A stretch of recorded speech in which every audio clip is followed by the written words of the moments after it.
There's a new set of products for motorcyclists that enable you to project your phone on a screen, even if your bike didn't come with a screen. This allows you not to be dropping your phone all the time, to have a bigger screen, to connect to see your tire pressure.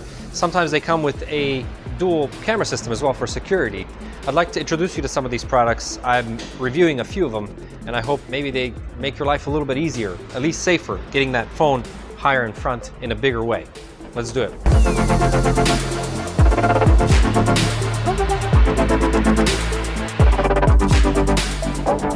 Zdravo I dobrodošli, bom dia, bem-vindos, servus, willkommen, buenos dias, bienvenidos, greetings, riders. Welcome to another gear review, Pegasus Motorcycle Tours and Consulting. Nick here, thank you so much for your time. As you might have seen, I've reviewed some options when it comes to aftermarket screens for the motorcycle. Aoocci was one of them, Ride, and now Aoocci. Aoocci is another brand that provides these really cool screens for motorcyclists. I have two different versions. I have the 6P and the 5P. The 5P is a smaller screen, 5 inches. The 6P is 6.25-inch monitor. This one comes with dual camera system for front and back that records and saves footage that it deems worth saving based on the GPS and whatever sensors it has inside. And this also comes with a tire pressure monitor. These little plugs replace your valve covers and then they measure your tire pressure. I also believe the temperature, which is very interesting that now you have options if your bike didn't come with this technology.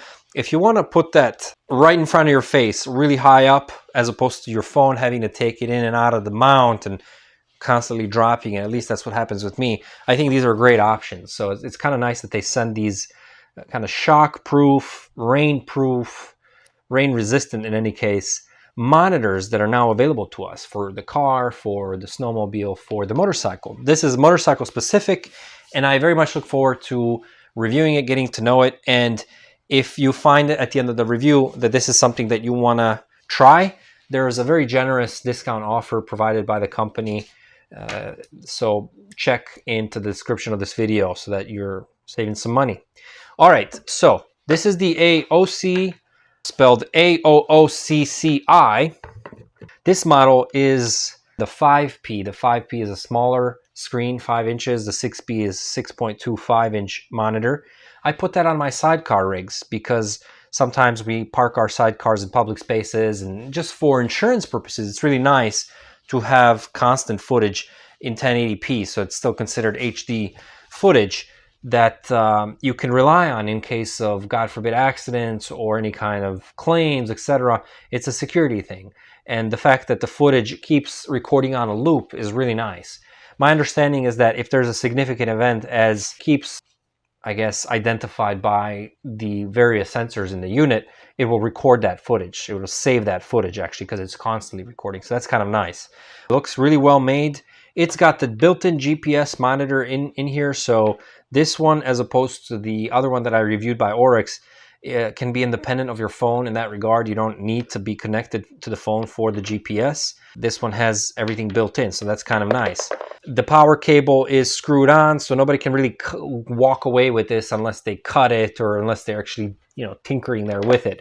What I also noticed is that these plugs, as opposed to another system that I've used previously that I wouldn't recommend, these plugs here are screw-on, so they cannot unplug by themselves accidentally, because you route this from the battery to the rear of the motorcycle to one camera, to the front to the other. So it's really nice, especially in the case of the Goldwing. I mean, you have to take the whole bike apart just to route this and hide the wires, so you don't want them coming apart. So they need to be screwed on, and these are. It really looks like a high quality item, to be very honest. Now, kind of interesting, I reached out to the company and I was inquiring about ways to install this on the Goldwing, because the Goldwing doesn't have bars, so you can't clip it to the bar. And immediately, I mean, they went to work and produced a mount specific to this unit that would be able to mount into the two bolts that hold the lever mechanism, let's say. So that's one way that Goldwing owners install cup holders and what have you, a plethora of knickknacks. I actually did a video of all the accessories you can put on a Goldwing. You can check that out if you're a Goldwing owner. So my business, Pegasus Sidecar Tours, is based on Goldwings. So that's why I needed a special mount for that particular bike. And they were really quick in turning it around, and actually, I believe they created it out of nothing. Their engineers just made it and sent it to me. It's kind of impressive. I gotta say, it's, you know, that it's that easy sometimes. So what I noticed also with this unit, as opposed to the Oryx, and again, if you haven't seen that review, you probably should. It's going to be beneficial because you could see what else is available. This is a little bit more, I guess, superior in that regard because it has all these features. But if these features aren't important to you, then there's other options for you. And the price is really reasonable. And again, that unit also has a discount associated with it. But what I noticed a difference is the gauge of the cable supply, the connections is much... well, the gauge is lower because the cable is thicker, so that's great. So this is a thicker cable, and you know, electricity is like a river. The more the better, right? So this is nice. This seems a little more durable. And another addition that I really appreciate is that the connection cables come with an open-ended, how do you call this? I don't know, the tip that allows you to connect it to the battery. For the other brand, it didn't, so I had to kind of rig it, and I prefer not to do any of that if I don't have to. This is ready to go, and it actually gives you an accessory specific yellow wire, so that you find a place. Obviously, black is ground, red is power, and they're marked actually right here with the little sticker. So when you have the accessory powered cable, then you can connect it to, well, different ways. And this I leave up to you because I don't want to be responsible to recommending a way to install this and then drain your battery and get you caught on the side of the road somewhere. But you don't want this directly to the battery because it'll always be draining it, right? Because it's constantly recording. So you want to connect this somehow to being powered when the key is actually on the accessory or turned on, where the motorcycle is on, right? And honestly, the best way to do this on a Goldwing is when you're already taking care of the head knot bearing or the air filter, where all this stuff has to come off. That's really the opportunity to do this kind of work, because then you could just take advantage that everything's off and wire it underneath. For the head bearing on a Goldwing, which is quite the job, check out my playlist. I've done it more times than I care for. Now time to splice this in. Luckily for me, this Goldwing has already installed power outlets here. These are just 12-volt power outlets, and they work off of the ignition. So it's already there, and luckily whoever did it right. You can see just by how much how carefully they did the splicing. So I have this quick connect here, and I have one. I'm just gonna cut into here and splice my red and yellow from the screen, and then just connect it back to here. And it gives me the opportunity to hide everything underneath here and don't have to run it all the way through the whole vehicle to the battery. So it's great. What that needed me to do is cut off these tips. I'm going to save this for maybe some other use. Again, very nice that they label these. Very cool. And now that these have been cut, I'm just going to splice these in with the power cable from the 12-volt, and we'll be all set to go. Do the same thing with the black. All good. Let's do it. Okay, moment of truth. Let's see. There it is. Awesome. Let's route the cameras now.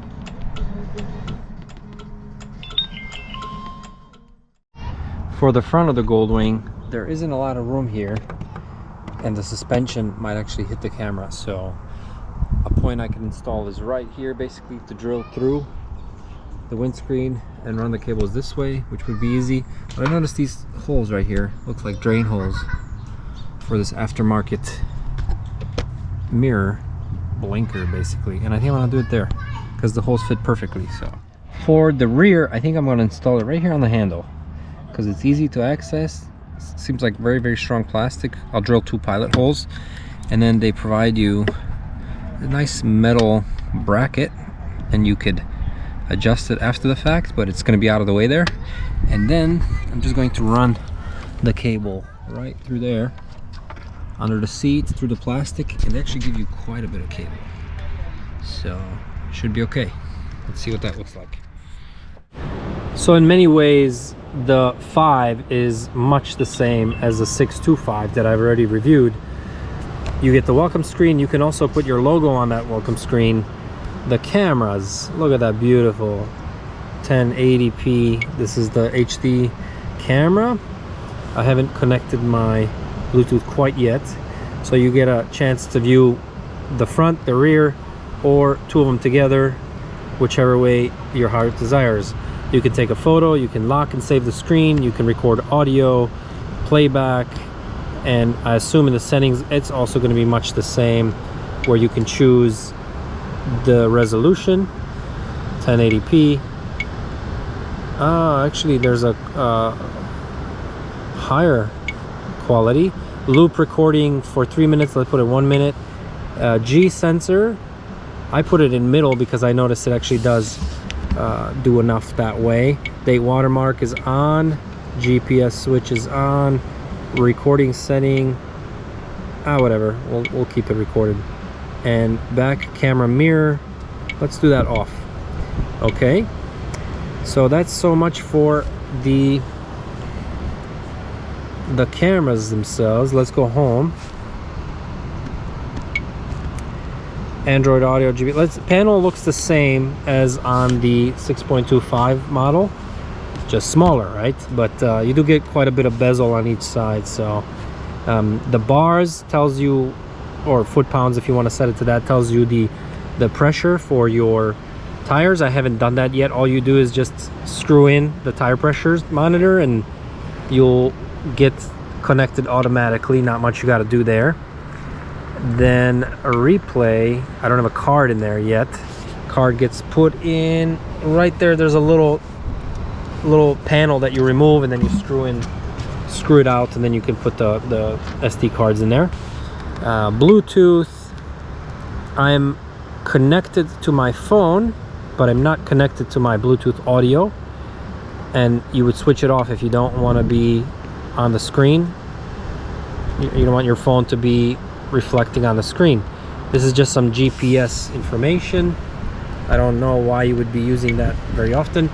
And then finally, well, there's a settings screen. Let's go to that. So interconnection, that's interesting. Apple CarPlay or Android Auto. Tire pressure, again, I don't have them, so this is where you would connect them after they've been installed. Speed units, miles per hour. Screensaver, 1 minute's plenty. Volume low because I don't hear it anyways. Language, decent amount of languages. Time setting, I'll do that later. 24, 48. Phone audio off. Key volume off, don't need it. Wi-Fi switch on off. Format SD card, etc. And then finally, what you're here for is the Android Auto. And there you have it. I'm right on the coast of Oceanside. You can make the screen full, get rid of the search bar, and if you click this button, it shows you all the apps that are on the phone, just like Android Auto would. All the relevant apps, I should say, not all. And to exit out of this screen completely, you just hit here, exit, and then you're back. And then here you could set the volume, or you could set the screen brightness. And the one thing that this has that I like a lot is the home button, which is always great, and the power button. That's great. If you want to power it off, you would use the button. But again, it does have that screensaver, so I'm able to offer my subscribers like 22% off or something like that, which is very generous. If you find this unit useful to you, you can save some money that way. Click on the link in the description. That way you're also supporting a little bit of this channel. I believe I get a percentage of the sales if you do decide to purchase one for yourself. So